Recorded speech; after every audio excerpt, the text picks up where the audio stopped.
Why is it that if two people are in an intimate relationship, it means that there is a positive emotion?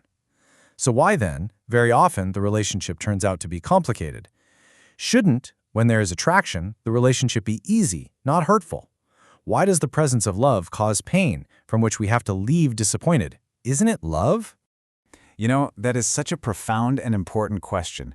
It really gets to the heart of one of the most confusing and, well, painful human experiences we can have, when something that feels so right, like love, somehow ends up causing so much hurt.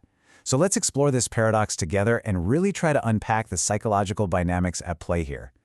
And look, if you've ever felt this, if this question resonates with you, please know you are absolutely not alone. This feeling, that disconnect between the love you have for someone and the pain you're experiencing, it's one of the biggest and most valid disappointments we can ever face in our relationships.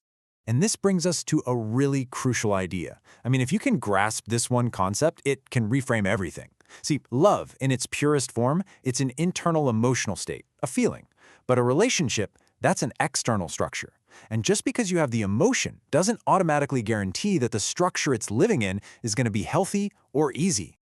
So to start, let's dig into the first piece of this puzzle, that powerful, almost magnetic force of initial attraction. From a psychological standpoint, we often mistake this intense initial spark as a sign that everything's going to work out long term. But, and this is a big but, attraction and compatibility are not the same thing. Not at all. Now, what this really helps us see is the separation between a feeling and a foundation.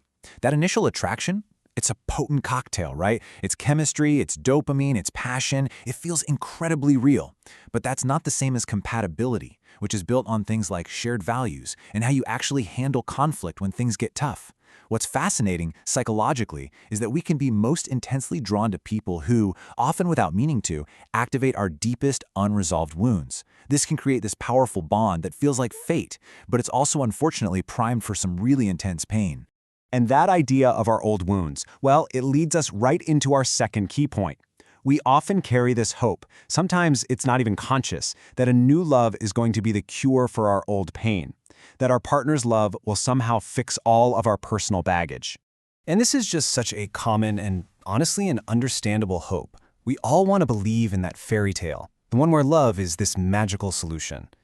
But a relationship isn't really a hospital for our past traumas. It's much more like an amplifier.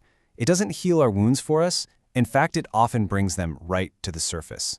You see, the kind of vulnerability you need for true intimacy, it can set off our most deep-seated alarm bells. Things like a fear of being abandoned or a need for control because of past instability. It can trigger jealousy or those core feelings that we're just not good enough. So while love absolutely can bring out the best in us, it also has this uncanny ability to shine a spotlight on our most vulnerable, unhealed parts. So you might be asking, where do we even get these ideas that love is supposed to be easy and fix everything? Well, a huge part of it comes from the powerful and often really misleading stories that our culture tells us about romance.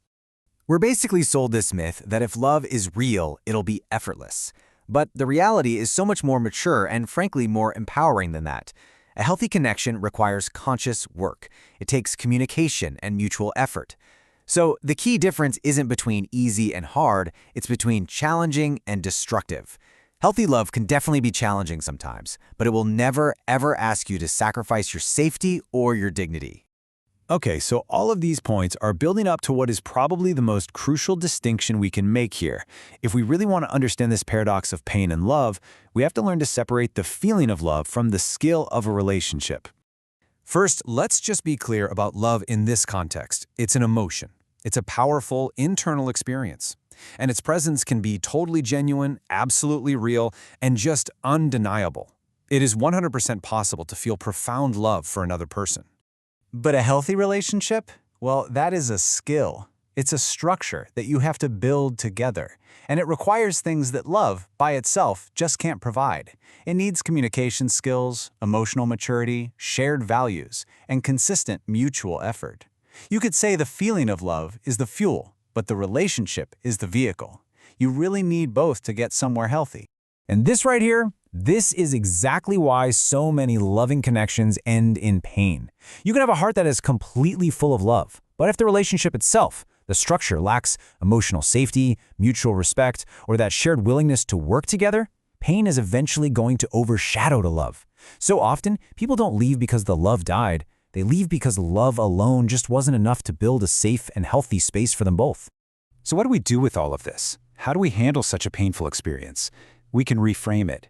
Instead of looking at it as a failure, what if we chose to see it as a lesson? Maybe the purpose of some relationships isn't to be our final destination, but to be a really powerful teacher on our journey. And that brings us to this final reflective question for you. Think about a connection that brought you both love and pain. Now, instead of asking, why did it fail? Maybe a more empowering question is, what did this experience come to teach me? What did it teach me about my own boundaries, about my needs, my patterns, and what I truly require to feel safe and seen? The answer to that question, now that is a gift. It's a gift that can inform and improve every single relationship you build from this day forward.